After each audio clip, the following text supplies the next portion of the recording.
मैं SC. Mishra from Mahatma Gandhi शिक्षण संस्थान Darbhanga. Good morning all of you.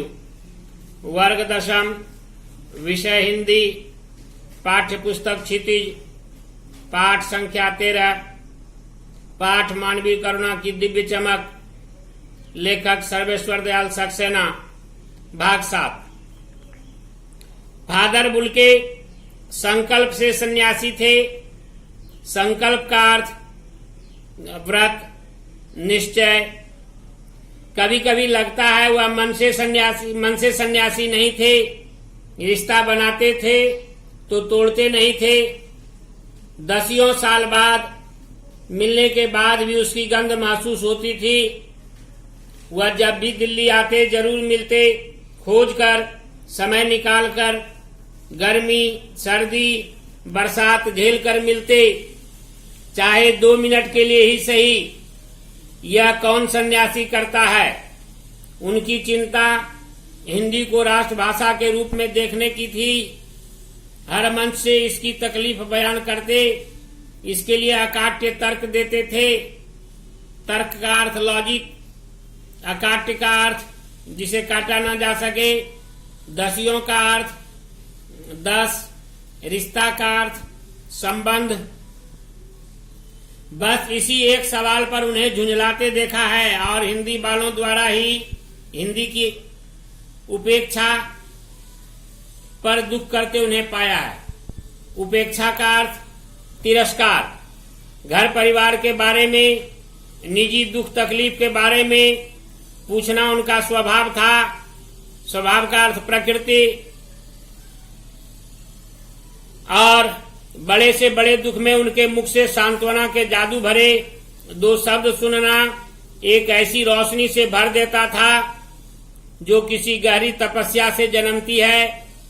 हर मौत दिखाती है जीवन की नई राह। राह का अर्थ रास्ता।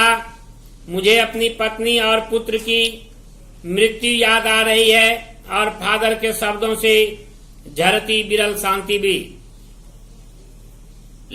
लेखक महोदय कहना चाहते हैं कि फादर कामिल बुल्के कर्म से सन्यासी थे।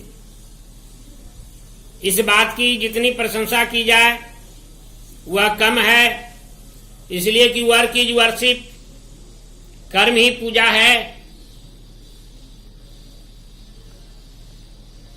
मन नहीं रंगायो रंगाए जोगी कपड़ा, दाढ़ी बढ़ा के बन गयो बकरा। प्रस्तुत पंक्ति से यह चरितार्थ होता है कि हमें सन्यासी या कोई पेशेवर व्यक्ति मन से होना चाहिए, संकल्प से होना चाहिए, दिखावे से नहीं। और फादर कामिल बुल्के जिनसे संबंध बना लेते थे उस संबंध का निर्वहन करते थे।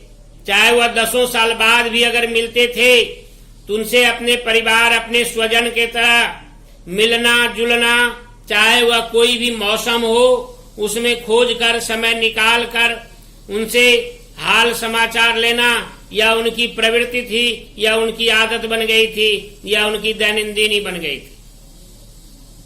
तो और इस तरह के सन्यासी बिरले मिलते हैं, कोई मिलते हैं। अक्सर ऐसे लोग मिलते बहुत कम हैं।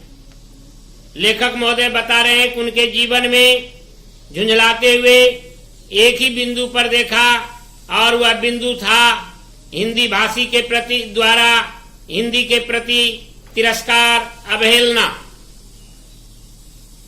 और घर परिवार इस सब के संदर्भ में न कभी उन्हें ज्यादा चिंतित देखा, न झुंझलाते देखा।